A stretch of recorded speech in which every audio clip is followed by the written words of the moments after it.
ভিডিওর শুরুতে আমরা যেই রকম দেখলাম এইরকমও হতে পারতো কুকুরটির সাথে, কিন্তু সেইটা কিভাবে হবে? ওইখানে যারা ছিল প্রত্যেকটা কুকুরের চাইতেও নিম্নমানের যেগুলো আছে যে জানোয়ার, ওই রকম জানোয়ার ওইখানে ছিল।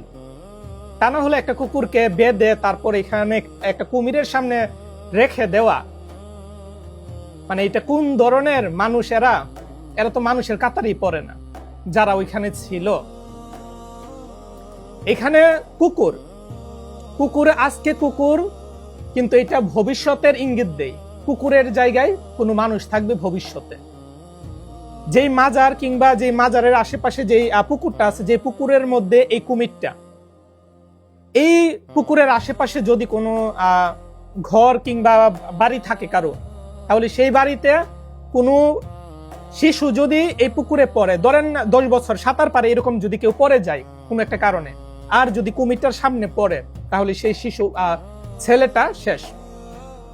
তার মানে এখানে আজকে কুকুর যেটা দেখতে পাচ্ছেন, ভবিষ্যতে এটা কোনো একটা ছোট বাচ্চা হবে। কোনো একটা ছোট বাচ্চা পড়ে গেল, সে সাঁতার কেটে উঠার চেষ্টা করবে, কিন্তু তার আগে শেষ। কুকুরটা যেরকম বাঁচার চেষ্টা করতেছিল, সেম একটা ছোট বাচ্চার অবস্থা এরকম হবে।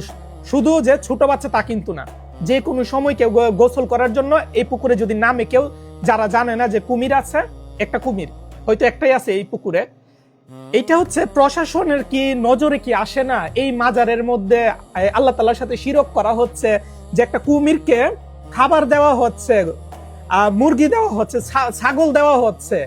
এইটার ফলে কিন্তু এই কুমিরটাকে একটা সময় দেখা যাবে এই কুমির কোনো না কোনো একটা মানুষকে নিয়ে গেছে। তখন আপনারা সচেতন হবে। এখন যেমন আপনাদের সারা জাগলো যে একটা কুকুরকে নিয়ে গেল, কুকুরকে দিয়ে দিল, ভবিষ্যতে যখন একটা মানুষকে নিয়ে যাবে, তখন আইন প্রশাসনের লোক সেই কুমিরকে উদ্ধার করে অন্য জায়গায় দিয়ে আসবে। কেন ভাই, এখন কি সমস্যা? এখন আপনারা এই কুমিরটাকে নিতে পারেন না, নিয়ে কোনো একটা জায়গায় চিড়িয়াখানায় দিতে পারেন না? মানে এখন তো দিবেন না। যখন একটা মানুষকে নিয়ে যাবে, তারপর আপনাদের টনক নড়বে, তারপর আপনারা সেটা অন্য জায়গায় নেওয়ার ব্যবস্থা করবেন। কারণ যখন আসামি চলে যায়, তারপরে পুলিশ আসে। সেম অবস্থা যখন একটা মানুষ নিয়ে যাবে, তারপর পুলিশ প্রশাসন সবাই আসবে, আসার পরেই এটাকে নিয়ে যাবে, অন্য জায়গাতে দিয়ে আসবে। তো যারা এটাকে পালতেছে, একটা পুকুরের মধ্যে যারা পালতেছে এটা, তাদেরকে পর্যাপ্ত পরিমাণ শাস্তির ব্যবস্থা করেন। আজকে যদি তাদেরকে শাস্তির ব্যবস্থা না করেন, ভবিষ্যতে আপনার শুধু যে ওই পুকুর কেন, আপনার আশেপাশে যে যারা অন্যায় করে সেটার প্রতিবাদ যদি আপনি না করেন, তাহলে ভবিষ্যতে আজকে ওইখানে একটা কুমির, সেখানে আপনার বাড়ির কাছে একটা কুমির চলে আসবে। মানে কুমিরের মতো একটা উদাহরণ দিলাম আর কি, চলে আসবে, কোনো না কোনো একটা সমস্যা চলে আসবে। তো আজকে আপনারা যদি ওই কুমির, যে কুমিরটা পালতেছে, তাদেরকে যদি শায়েস্তা না করেন, তাদেরকে যদি প্রশাসনের লোক যদি ব্যবস্থা না নেয়, তাহলে ভবিষ্যতে কিন্তু ভাই আপনার আমার যে কারো কাছের মানুষ হয়তো কুকুরের মতো নিয়ে যাবে কুমিরটা। আজকে কুকুর নিল, কুকুর দিয়ে দিল, হয়তো ভবিষ্যতে অন্য কিছু দিয়ে দিবে।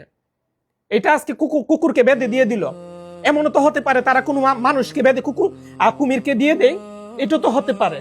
সো প্রশাসনের উচিত এটা যাচাই বাছাই করে তদন্ত করা এবং এদেরকে পর্যাপ্ত পরিমাণ শাস্তির ব্যবস্থা করা। সো সবাই ভালো থাকবেন, সুস্থ থাকবেন। আমি অনেকদিন ধরে প্রতিবাদী ভিডিও করি না, কিন্তু এটা দেখে সহ্য করতে পারলাম না, যার ফলে আমার এই প্রতিবাদী চেয়ারে বসা। সো এইটাই, সবাই ভালো থাকেন, সুস্থ থাকেন। আসসালামু আলাইকুম।